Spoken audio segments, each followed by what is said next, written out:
Hello दोस्तों, स्वागत है आपका आपके अपने YouTube चैनल दिसार जीके जीएस क्लासेस में। दोस्तों, आप सब लोग कैसे हैं? उम्मीद करते हैं आप सब लोग अच्छे होंगे, स्वस्थ होंगे, मस्त होंगे और अपनी तैयारी बेहतरीन तरीके से आप सभी कर रहे होंगे। दोस्तों, जैसे कि आपको पता है, हम आपको आरआरबी, एएलपी, सीबीटी 2 एग्जाम के लिए basic science and engineering rank के प्रैक्टिस सेट का सोल्यूशन करवा रहे हैं। ये जो यूथ की बुक है, इस बुक का प्रैक्टिस सेट हम आपको करवा रहे हैं, जिसमें दोस्तों अभी तक हमने आपको प्रैक्टिस सेट नंबर 34 तक सारे क्वेश्चन करवा दिया था। आज हम करने वाले हैं दोस्तों प्रैक्टिस सेट नंबर 35 के सारे क्वेश्चन विद एक्स्ट्रा फैक्ट के साथ में। दोस्तों, वीडियो अच्छा लगे वीडियो को लाइक कर दीजिएगा, शेयर कर दीजिएगा, कमेंट कर दीजिएगा। चैनल पे नए हैं, चैनल को सब्सक्राइब करके बेल आइकन को प्रेस कर लीजिएगा। और दोस्तों, हमसे जुड़ने के लिए, क्लास की अपडेट के लिए आप हमारा व्हाट्सअप चैनल ज्वाइन कर सकते हैं। व्हाट्सअप चैनल का लिंक मैंने डिस्क्रिप्शन बॉक्स में आपको दे दिया है। तो चलिए दोस्तों, देर न करते हुए स्टार्ट करते हैं आज का अपना सेशन और देखते हैं प्रैक्टिस सेट नंबर 35 के सारे क्वेश्चन विद एक्स्ट्रा फैक्ट के साथ में। पहला क्वेश्चन दोस्तों, निम्न में से कौन उच्च स्तरीय भाषा नहीं है? जावा, सी, सी प्लस प्लस या फिर मशीन भाषा। दोस्तों, मशीन भाषा जो है ना, ये उच्च स्तरीय भाषा नहीं है। दोस्तों, मशीन भाषा एक उच्च स्तरीय भाषा नहीं है। यह कंप्यूटर प्रोग्रामिंग भाषा है जो कि कंप्यूटर द्वारा सीधे सीधे समझी जाती है तथा किसी अनुवादक प्रोग्राम का प्रयोग नहीं करना होता है इसमें। इसे कंप्यूटर का मशीनी संकेत भी हम कहते हैं। जबकि जावा हो गया, सी हो गया, सी प्लस प्लस हो गया, ये उच्च स्तरीय प्रोग्रामिंग भाषाएं हैं। ठीक है, देखते हैं अगला क्वेश्चन।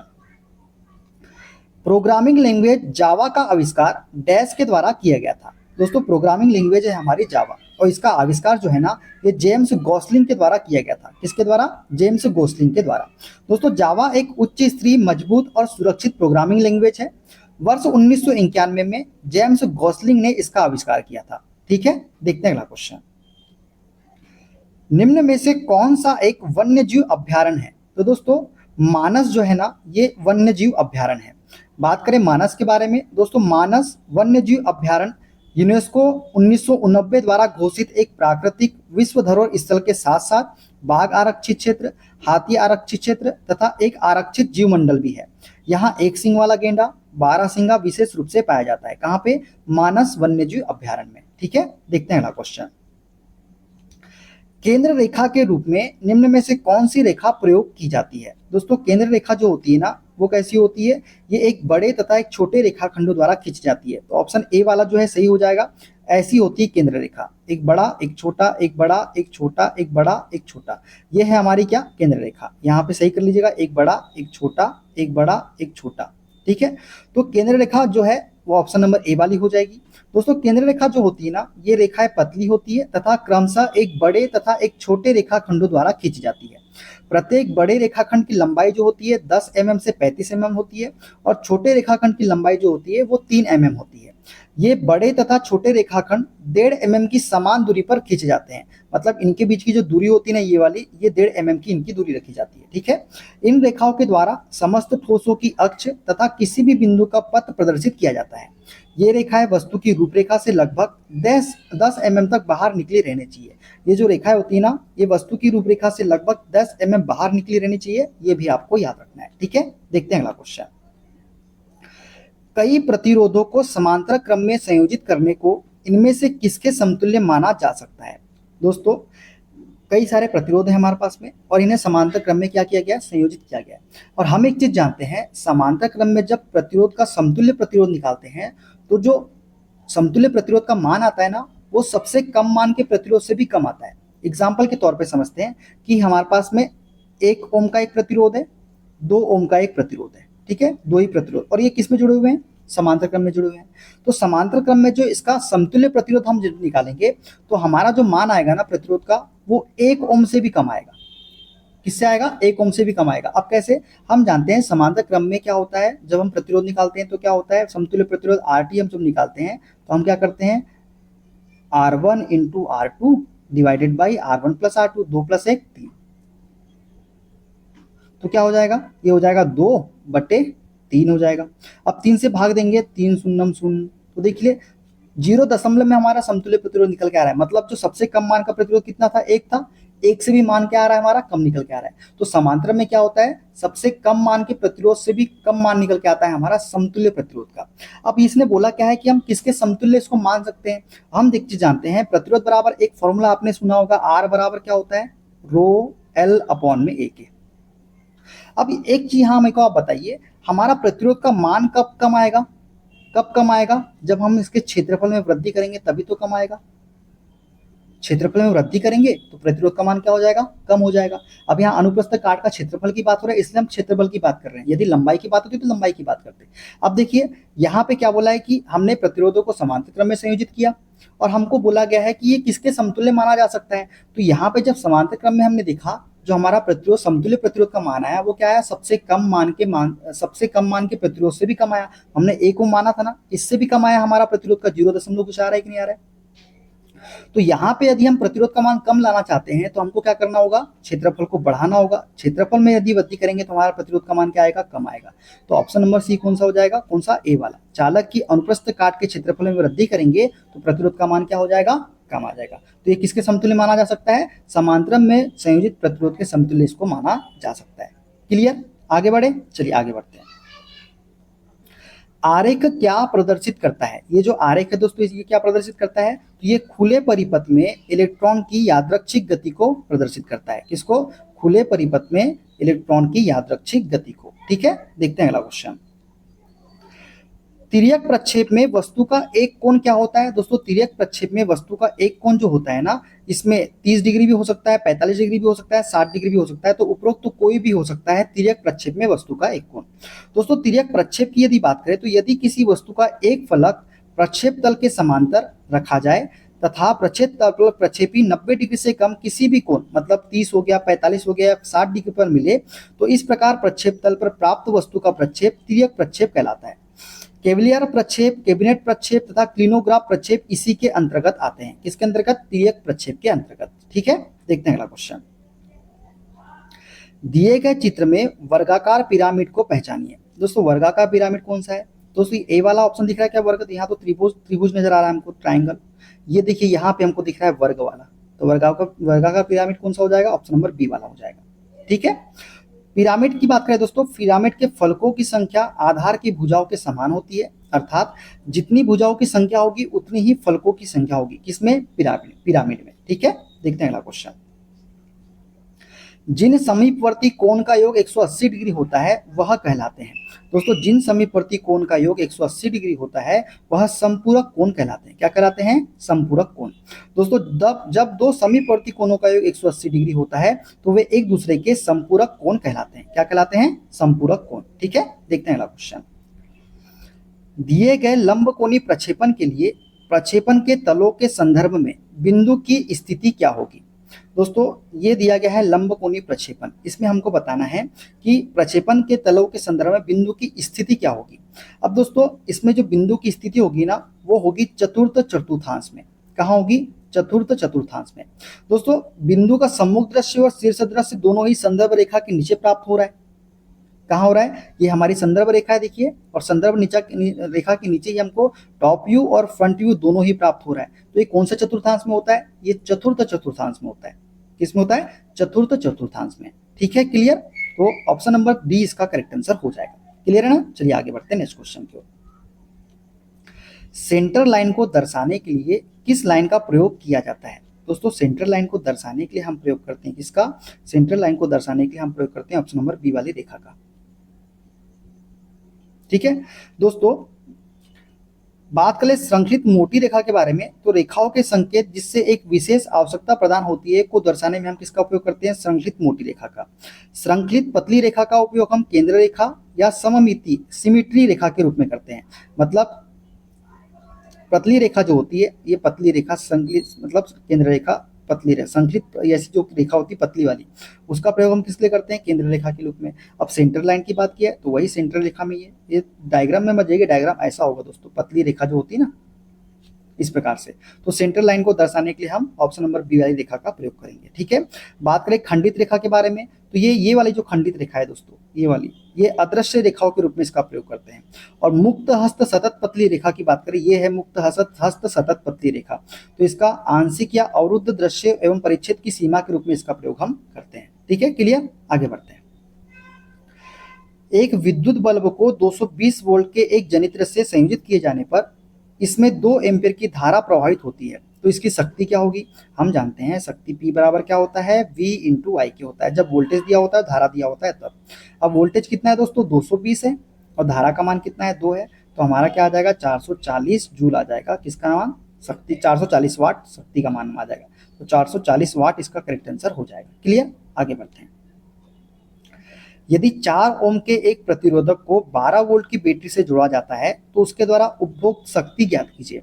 अब दोस्तों देखिए, हमको यहाँ प्रतिरोध दिया गया है और वोल्टेज का मान दिया गया है, तो शक्ति P बराबर क्या होता है, हम जानते हैं V² डिवाइडेड बाई R के, जब विभवांतर और प्रतिरोध दिया होगा। V का मान कितना है, 12, तो 12 इंटू 12 कर लेते हैं, और R का मान कितना है, 4 है, तो 4 से काट देंगे 3 बार में, 3 बार दिया 36, तो 36 वाट इसका करेक्ट आंसर हो जाएगा। किसका, ऑप्शन नंबर ए वाला। ठीक है, देखते हैं अगला क्वेश्चन। धरातल पर खड़ा व्यक्ति धरातल से किस प्रकार की रेखा बनाता है।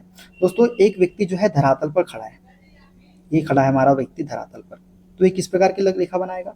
अब एक खड़ा है तो देखिए धरातल की रेखा ये हो गई, और एक खड़ा है तो लंबवत बन रही कि 90 डिग्री का कोण बन रहा है कि नहीं, तो लंबवत रेखा बनाता है धरातल पर खड़ा व्यक्ति धरातल से। ठीक है, देखते हैं अगला क्वेश्चन। चित्र में दर्शाया गया चिन्ह किस वर्ग में आता है। ये जो चिन्ह है दोस्तों, इसे हम क्या बोलते हैं, तो इसे हम बोलते हैं मैंडेटरी साइन। क्या बोलते हैं इसे हम, मैंडेटरी साइन बोलते हैं। दोस्तों इस प्रकार के चिन्हों को देखकर हमें सुरक्षा संबंधी कार्य की याद आ जाती है, अर्थात यह हमें कार्य करने से पहले या बाद में अपनाए जाने वाली सुरक्षा के बारे में याद दिलाते हैं। जैसे आंखों की सुरक्षा के लिए चश्मा पहने, पैरों की सुरक्षा के लिए जूते पहने, ये सभी इसी के अंतर्गत आते हैं। ठीक है, देखते हैं अगला क्वेश्चन। इस वस्तु के आगे के भाग की सही दृश्य को चुनिए। आगे के भाग को हमको सही दृश्य को चुनना है दोस्तों, तो सही फ्रंट व्यू का जो विकल्प होगा ना दोस्तों, वो कौन सा हो जाएगा, ऑप्शन नंबर सी वाला हो जाएगा। आगे से जब देखेंगे फ्रंट से तो हमें 3 ये चीजें नजर आएगी, 1, 2 और 3, तो ये हो जाएगा ऑप्शन नंबर सी वाला इसका करेक्ट आंसर। क्लियर, आगे बढ़ते हैं। 5.5 kWh बराबर क्या होगा। दोस्तों हम एक चीज जानते हैं, 1 kWh बराबर क्या होता है, 1 kWh बराबर होता है 3.6 इंटू 10 की पावर 6 जूल के। हमसे कितना पूछा है, 5.5 किलो kWh का पूछा है, 5.5 kWh का, तो क्या करेंगे हम, 3.6 इंटू 5.5 इंटू 10 की पावर 6 जूल कर लेंगे। इसको जब सॉल्व करेंगे तो कितना निकल के आएगा, 19.8 इंटू 10 की पावर 6 जूल आएगा। तो 19.8 इंटू 10 की पावर 6 जूल मल्टीप्लाई करके आप देख लीजिएगा, यही आंसर आएगा। ठीक है, क्लियर। सेम क्वेश्चन है, इसको आपको खुद से बनाना है। आगे बढ़ते हैं। एक घटक के संपूर्ण वर्णन के लिए एक मशीन चित्रांकन के लिए कम से कम कितने लंबकोणीय प्रक्षेपणों की आवश्यकता होगी। दोस्तों एक घटक के संपूर्ण वर्णन के लिए एक मशीन चित्रांकन के लिए कम से कम कितने, कम से कम 2 लंबकोण प्रक्षेपण की आवश्यकता होगी। कितने, 2। दोस्तों लंबकोणीय प्रक्षेप में एक घटक के संपूर्ण वर्णन के लिए मशीन चित्रांकन के लिए कम से कम 2 प्रक्षेपणों की आवश्यकता होती है। पहला होता है समूह दृश्य, दूसरा शीर्ष दृश्य। यदि किसी सॉफ्ट या शंकु छिन्नक के ऐसा वस्तु जो समान पृष्ठ वाला हो के लिए समान पृष्ठ वाला हो तो सम्मुख दृश्य तथा पार्श्व दृश्य खींचे जाते हैं। यदि वस्तु की आकृति असमान हो तो पूर्ण जानकारी के लिए 3 प्रक्षेप खींचे जाते हैं, सम्मुख दृश्य, शीर्ष दृश्य और पार्श्व दृश्य। ठीक है, देखते हैं अगला क्वेश्चन। 5 एम्पीयर की एक धारा 10 मिनट के लिए एक फिलामेंट द्वारा ली जाती है। सर्किट के माध्यम से प्रभावित विद्युत आवेश की मात्रा ज्ञात कीजिए। हम जानते हैं दोस्तों विद्युत आवेश Q बराबर क्या होता है, जब हमको धारा और समय दिया होता है तो I इंटू टी के होता है। I का मान कितना है दोस्तों, 5 है, और समय कितना है, 10 है, तो 10 है तो एक क्या करेंगे, 60 से मल्टीप्लाई कर देंगे, 10 इंटू 60 सेकेंड में आ जाएगा। कितना हो जाएगा, 5 छक 30 और 2 जीरो और, तो 3000 कूलाम। ऑप्शन नंबर ए इसका करेक्ट आंसर हो जाएगा। क्लियर, आगे बढ़ते हैं। एक विद्युत बल्ब के फिलामेंट में 8 मिनट के लिए 0.5 एम्पीयर की विद्युत धारा प्रवाहित होती है। विद्युत धारा के माध्यम से प्रभावित होने वाला विद्युत आवेश कितना है। सेम क्वेश्चन है दोस्तों, धारा हमको क्या पूछा है, आवेश के बारे में। आर एस क्यू बराबर क्या होता है, क्यू बराबर क्या होता है, आई इंटू टी के होता है कि नहीं होता है। क्यू का मान हमको बताना है, आई का मान कितना है 0.5, तो मैं इसको 5/10 कर लूँ क्या, कोई दिक्कत। समय कितना है 8 मिनट, तो 8 इंटू 60 कर लेता हूँ, सेकंड में आ जाएगा। 1 जीरो से 1 जीरो कट गया, 5 8 40, 40 इंटू 6 करेंगे तो 240, तो 240 गुलाम। ऑप्शन नंबर ए वाला इसका करेक्ट आंसर हो जाएगा। क्लियर, आगे बढ़ते हैं। इस आर्थोग्राफिक दृश्य के संगत प्रथम प्रक्षेप में आइसोमेट्रिक दृश्य है। दोस्तों ये ऑर्थोग्राफिक दृश्य के संगत बोला है। प्रथम प्रक्षेप में आइसोमेट्रिक दृश्य कैसा होगा? तो दोस्तों इसको जब हम सॉल्व करेंगे तो आइसोमेट्रिक दृश्य जो होगा वो ऑप्शन नंबर ए वाला होगा। प्रश्न में दिया गया प्रक्षेप प्रथम कोणीय ऑर्थोग्राफिक दृश्य है, इसका संगत आइसोमेट्रिक दृश्य जो होगा वो होगा ऑप्शन नंबर ए वाला। कौन सा? ऑप्शन नंबर ए वाला। ठीक है, क्लियर? आगे बढ़ते हैं। टी हेड बोल्ट का प्रयोग, दोस्तों टी हेड बोल्ट का प्रयोग जो है ना ये वाइस क्लैंपों में किया जाता है। कहाँ पे? वाइस क्लैंपों में। दोस्तों टी हेड बोल्ट का प्रयोग वाइस क्लैंपों में किया जाता है। इसके प्रयोग से मशीन टेबल पर कार्यखंड या वाइस आदि को बांधा जाता है। इसके द्वारा क्या किया जाता है? मशीन टेबल पर कार्यखंड या वाइस आदि को बांधा जाता है। टी हेड बोल्ट को एंकर बोल्ट भी कहते हैं। क्या बोलते हैं इसे? हम एंकर बोल्ट भी बोलते हैं। ठीक है, देखते हैं अगला क्वेश्चन। एक लीवर में भार भुजा 30 सेंटीमीटर और यांत्रिक लाभ 2 है, तो प्रयास भुजा ज्ञात कीजिए। हम जानते हैं मैकेनिकल एडवांटेज बराबर क्या होता है? Effort arm divided by load arm के। ठीक है, मैकेनिकल एडवांटेज कितना है दोस्तों? 2 है। लोड आर्म कितना है दोस्तों? एफर्ट आर्म हमको निकालना है दोस्तों, और लोड आर्म कितना है? लोड आर्म है हमारा 30। तो एफर्ट आर्म कितनी होगी? 60 सेंटीमीटर हो जाएगी। ऑप्शन नंबर बी इसका करेक्ट आंसर हो जाएगा। क्लियर? आगे बढ़ते हैं। 5 मीटर प्रति सेकंड की गति से गतिशील 22 किलोग्राम वजन वाले वस्तु की गतिज ऊर्जा कितनी होगी? गतिज ऊर्जा बराबर क्या होता है? 1/2 mv स्क्वायर के। m का मान कितना है? 22, और v का मान कितना है? 5, तो 5 का स्क्वायर 25। 2 से काट देते हैं 11 बार में।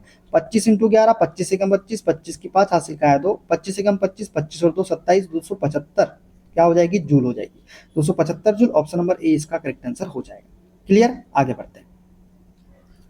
गिरते हुए नारियल में होती है, दोस्तों गिरते हुए नारियल में होती है गतिज ऊर्जा। क्या होती है? गतिज ऊर्जा होती है। किसी वस्तु में कार्य करने की क्षमता यदि उसकी गति के कारण होती है तो उसे हम गतिज ऊर्जा कहते हैं।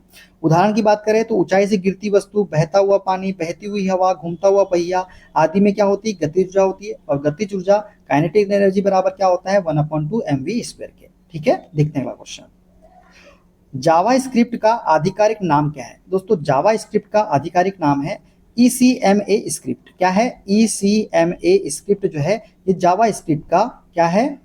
आधिकारिक नाम है। दोस्तों जावा स्क्रिप्ट का वास्तविक नाम ECMA स्क्रिप्ट है। क्या है? ECMA script. यह एक कंप्यूटर प्रोग्रामिंग भाषा है। मुख्यतः क्लाइंट साइड में वेब पेज के निर्माण के लिए इसका निर्माण के लिए प्रयुक्त होता है। किसके लिए? वेब पेज में, क्लाइंट साइड में वेब पेज के निर्माण के लिए। ठीक है, इसका निर्माण 1995 में ब्रेंडन इच द्वारा किया गया था। किसके द्वारा? ब्रेंडन इच के द्वारा। ठीक है, देखते हैं अगला क्वेश्चन। निम्न में से किसका उपयोग वेब पेज लिखने के लिए किया जाता है? दोस्तों वेब पेज लिखने के लिए हम करते हैं HTML का प्रयोग। किसका? HTML का प्रयोग। HTML का फुल फॉर्म क्या होता है? तो हाइपर टेक्स्ट मार्कअप लैंग्वेज जो है HTML का पूर्ण रूप होता है। यह एक कंप्यूटर की भाषा है जिसका इस्तेमाल वेबसाइट बनाने में किया जाता है। ठीक है, देखते हैं अगला क्वेश्चन। चित्र में दिखाया गया चिन्ह प्रदर्शित करता है। दोस्तों चित्र में दिखाया गया चिन्ह जो है ये विद्युत चुंबकीय रिले को प्रदर्शित करता है। किसको? विद्युत चुंबकीय रिले को। ठीक है, देखते हैं अगला क्वेश्चन। निम्न में से कौन त्वरण के मान को गुरुत्व के कारण प्रभावित नहीं करता? दोस्तों इनमें से कौन सा है जो त्वरण के मान को गुरुत्व के कारण प्रभावित नहीं करता? तो वह है द्रव्यमान। द्रव्यमान जो है ना ये त्वरण के मान को गुरुत्व के कारण प्रभावित नहीं करता है। दोस्तों किसी पिंड का द्रव्यमान इसके त्वरण के मान को गुरुत्व के कारण प्रभावित नहीं करता है। यही कारण है कि जब अलग अलग द्रव्यमानों की वस्तुओं को मुक्त रूप से नीचे छोड़ा जाता है तो उन पर समान त्वरण कार्य करता है। ठीक है ना, देखते हैं अगला क्वेश्चन। 450 न्यूटन भार वाली लड़की का द्रव्यमान क्या होगा? दोस्तों 450 न्यूटन भार वाली लड़की का द्रव्यमान हमसे पूछा है, और हम जानते हैं भार बराबर क्या होता है? m इंटू जी के होता है। क्या होता है? m इंटू जी के। भार कितना है? 450 है। m का मान हमको निकालना है, और g हम ले लेते हैं 10, या फिर 9.8 ले लीजिए आप, कोई दिक्कत नहीं है, 10 ही ले लेते हैं। तो ये इससे कट जाएगा, तो m का मान कितना आएगा? 45 किलोग्राम। 45 किलोग्राम। लेकिन अगर हम 9.8 रखते दोस्तों, तो 9.8 रखते तो 45 से ज़्यादा आता, तो ऑप्शन नंबर डी वाला इसका करेक्ट आंसर हो जाएगा। ठीक है, 9.8 ही रखिएगा जब तक मान दिया ना हो। 9.8 रखेंगे तो 45.9 किलोग्राम निकल के आ जाएगा। क्लियर, आगे बढ़ते हैं। सेट स्क्वायर तथा टी स्क्वायर की सहायता से डैश के अतिरिक्त अन्य सीधी रेखाएं खींचने में प्रयोग होता है। दोस्तों सेट स्क्वायर तथा टी स्क्वायर की सहायता से क्षैतिज रेखा के अतिरिक्त अन्य सीधी रेखाएं खींचने में इसका प्रयोग किया जाता है। ठीक है, देखते हैं अगला क्वेश्चन।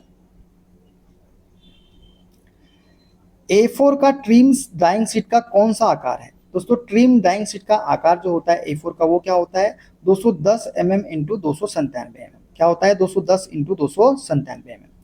अच्छी बात करते हैं A1 के बारे में कितना होता है, तो एक याद रख लीजिए 841 इंटू 1190, एक याद रख लेंगे तो हो जाएगा। A0 का A0 का दोस्तों A0 का A1 का कितना होता है, तो इसका आधा कर लीजिए, 1190 का आधा कितना हो जाएगा, 2 पंचे 10, 2 9 18, 2 चौके 8, 594 इंटू 841। फिर उसी प्रकार से क्या करना है, इसका आधा करते जाना है हर बार, तो A2 का निकल के आ जाएगा, A2 का निकालेंगे उस प्रकार से, फिर इसको आधा करेंगे कितना आएगा, 2 चौके 8, 2 दूनी 4, 2 पंचे 10 इंटू 594। अब इसका आधा करिए तो क्या आ जाएगा, A3 का निकल के आ जाएगा, कितना हो जाएगा, 2 दूनी 4, 2 9 18, 2 7 14 इंटू 425। इसका आधा करिए फिर से, तो इसका आधा कितना हो जाएगा, 420 आएगा दोस्तों, 420, सॉरी इसको भाग देंगे तो 2 चौके 8, 2 दूनी 4, 2 शून्य 420, 420 का आधा करिए तो 2 दूनी 4, 2 एकम 2, 2 शून्य इंटू 297। तो A0 A1 A2 A3 A4 210 297, तो A4 आ गया 210 297। ठीक है, क्लियर, आगे बढ़ते हैं। निम्न में से किसमें कोई कार्य नहीं किया जाता है, तो कोई दोस्तों कोई कार्य कब नहीं होगा, जब कपिल अपने कंधे पर 10 किलोग्राम भार लेकर खड़ा है। अभी खड़ा है तो कोई कार्य हो रहा है क्या, नहीं, तो ऑप्शन ए वाला इसका करेक्ट आंसर हो जाएगा। क्लियर, आगे बढ़ते हैं। बल द्वारा किया गया कार्य धनात्मक होता है जब, दोस्तों बल द्वारा किया गया कार्य धनात्मक होता है जब विस्थापन बल की दिशा में होता है। क्या होता है, विस्थापन जब बल की दिशा में होता है तो किया गया कार्य कैसा होता है, धनात्मक होता है। ठीक है, देखते हैं अगला क्वेश्चन। एक इंजीनियरिंग ड्राइंग में मद सूची इनमें से कौन सी सूचना देती है। दोस्तों एक इंजीनियरिंग ड्राइंग में मद सूची जो है ना, ये मद विवरण, मात्रा एवं पदार्थ की सूचना देती है, तो ऑप्शन नंबर बी वाला इसका करेक्ट आंसर हो जाएगा। ठीक है दोस्तों, एक इंजीनियरिंग ड्राइंग की मद सूची में मद विवरण, मात्रा तथा पदार्थ की सूचना होती है। ठीक है ना, देखते हैं अगला क्वेश्चन। निम्न में से कौन सी एक कंप्यूटर प्रोग्रामिंग भाषा है। दोस्तों कंप्यूटर प्रोग्रामिंग भाषा है वो है हमारी स्क्रैच। स्क्रैच जो है ना, ये एक कंप्यूटर प्रोग्रामिंग भाषा है। अन्य प्रोग्रामिंग भाषा की बात करें तो पाइथन हो गया, PHP हो गया, जावा हो गया, पर्ल हो गया, C++ हो गया, SQL हो गया, रूबी हो गया, विजुअल बेसिक्स हो गया, C# हो गया, ये सभी क्या है, ये अन्य प्रोग्रामिंग भाषा है। यूनिक्स तथा लिनक्स ऑपरेटिंग सिस्टम है दोस्तों। यूनिक्स और लिनक्स क्या है, ऑपरेटिंग सिस्टम। ठीक है, देखते हैं अगला क्वेश्चन। निम्न में से कौन सी कंप्यूटर की प्रोग्रामिंग लैंग्वेज नहीं है, तो प्रोग्रामिंग लैंग्वेज नहीं है C++। जो है ना, ये प्रोग्रामिंग लैंग्वेज नहीं है दोस्तों। कंप्यूटर में प्रोग्राम लिखने की प्रक्रिया को प्रोग्रामिंग कहते हैं, और इसे जिस भाषा में लिखा जाता है उसे प्रोग्रामिंग भाषा कहते हैं। जैसे फोर्ट्रन हो गया, कोबाल हो गया, जावा हो गया, स्विफ्ट हो गया, पाइथन हो गया, C++, HTML हो गया, ये सभी प्रोग्रामिंग भाषा है। C++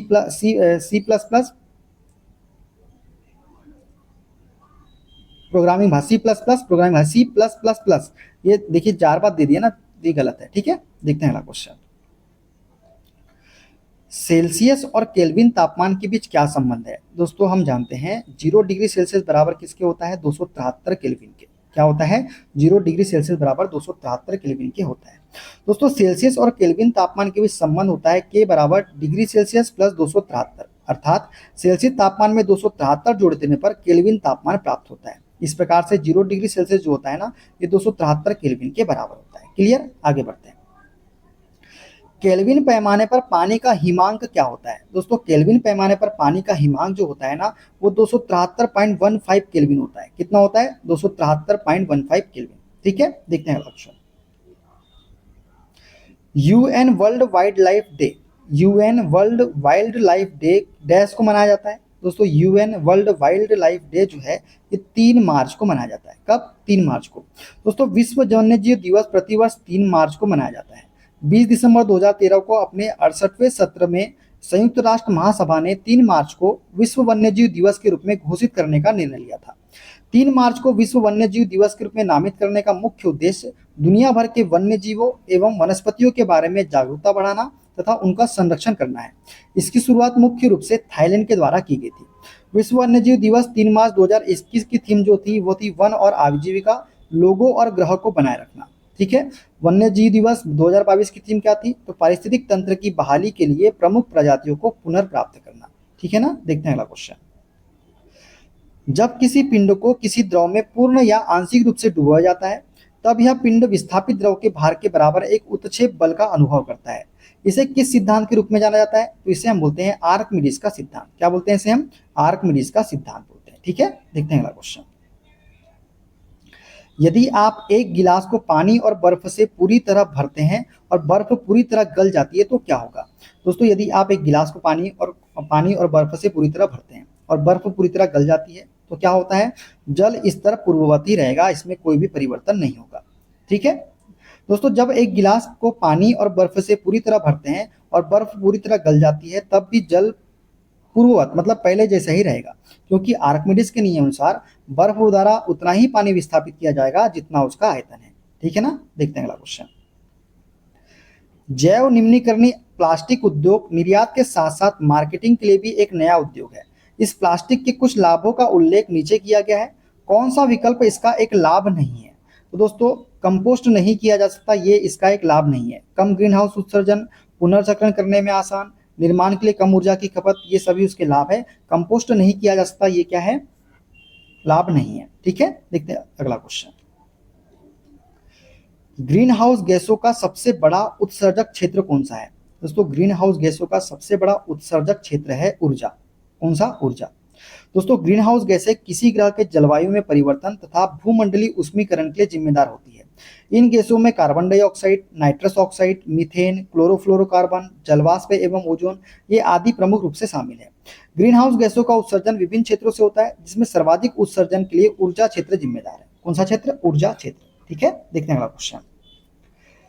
निम्न में से कौन सा भारत के सभी एटीएम को जोड़ने का काम करता है? तो दोस्तों, भारतीय राष्ट्रीय भुगतान निगम जो है, भारतीय राष्ट्रीय भुगतान निगम, ये भारत के सभी एटीएम को जोड़ने का काम करता है। ठीक है दोस्तों, भारत के सभी एटीएम को जोड़ने का कार्य भारतीय राष्ट्रीय भुगतान निगम करता है। यह भारत में खुदरा भुगतान और निपटान प्रणाली के संचालन के लिए एक समग्र संगठन है। इसे भारतीय रिजर्व बैंक और भारतीय बैंक संघ द्वारा भुगतान एवं निपटान प्रणाली अधिनियम 2007 के प्रावधानों के तहत एक मजबूत भुगतान और निपटान अवसंरचना के विकास हेतु स्थापित किया गया है। इसे कंपनी अधिनियम 1956 की धारा 25 के प्रावधानों के तहत गैर लाभकारी संगठन के रूप में शामिल किया गया है। ठीक है, देखते हैं अगला क्वेश्चन।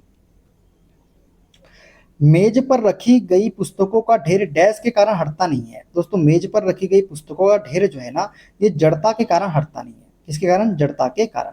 दोस्तों, मेज पर रखी गई पुस्तकों का ढेर जड़ता के कारण हटता नहीं। वस्तुओं का प्रारंभिक अवस्था में स्वतः परिवर्तन नहीं होने की प्रवृत्ति को जड़त्व कहते हैं, इसलिए न्यूटन के प्रथम नियम को जड़त्व का नियम भी हम कहते हैं। ठीक है, देखते हैं अगला क्वेश्चन।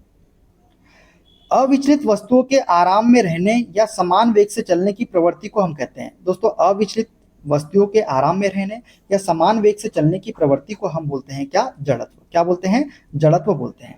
दोस्तों, किसी वस्तु का वह गुण जो उसकी गति अवस्था या विराम अवस्था को बनाए रखने का प्रयास करती है, जड़त्व कहलाता है। यदि किसी वस्तु का द्रव्यमान अधिक है तो उस वस्तु की गति का प्रतिरोध भी क्या होगा? अधिक होगा। जड़त्व के नियम का प्रतिपादन गैलीलियो ने किया था। किसी वस्तु का जड़त्व उसके द्रव्यमान की माप है। ठीक है, देखते हैं अगला क्वेश्चन। इनपुट का न्यूनतम मूल्य जो कि शून्य आउटपुट से पता लगाने योग्य परिवर्तन करने के लिए जरूरी होता है कहलाता है। दोस्तों, इनपुट का न्यूनतम मूल्य जो कि शून्य आउटपुट से पता लगाने योग्य परिवर्तन करने के लिए जरूरी हो, ये कहलाता है हमारा चक्रज। क्या कहलाता है? चक्रज कहलाता है। तो ऑप्शन डी इसका करेक्ट आंसर हो जाएगा। ठीक है, देखते हैं अगला क्वेश्चन। निम्न में से कौन सा भारत का सबसे बड़ा बाघ अभ्यारण्य पार्क है? तो दोस्तों, भारत का सबसे बड़ा बाघ अभ्यारण्य पार्क है नागार्जुन सागर श्रीशैलम बाघ अभ्यारण्य, तेलंगाना और आंध्र प्रदेश। तो ऑप्शन नंबर सी इसका करेक्ट आंसर हो जाएगा। दोस्तों, नागार्जुन सागर श्रीशैलम बाघ अभ्यारण्य भारत का सबसे बड़ा बाघ अभ्यारण्य पार्क है। यह आंध्र प्रदेश और तेलंगाना के 5 जिले में स्थित है। वर्ष 1992 में इसका नाम परिवर्तित कर राजीव गांधी वन्य जीव अभ्यारण्य कर दिया गया था। कब? 1992 में। ठीक है, क्लियर? तो दोस्तों, ये थे आज के सारे क्वेश्चन। वीडियो कैसा लगा कमेंट बॉक्स में जरूर बताइएगा। वीडियो अच्छा लगे वीडियो को लाइक कर दीजिएगा, शेयर कर दीजिएगा, कमेंट कर दीजिएगा। चैनल पे नए हैं, चैनल को सब्सक्राइब करके बेल आइकन को प्रेस कर लीजिएगा। और हमसे जुड़ने के लिए, क्लास की अपडेट के लिए आप हमारा व्हाट्सएप चैनल ज्वाइन कर सकते हैं। व्हाट्सएप चैनल का लिंक मैंने डिस्क्रिप्शन बॉक्स में आपको दे दिया है। मिलते हैं दोस्तों अगले वीडियो में। अपना ख्याल रखिए। Okay, bye bye, take care.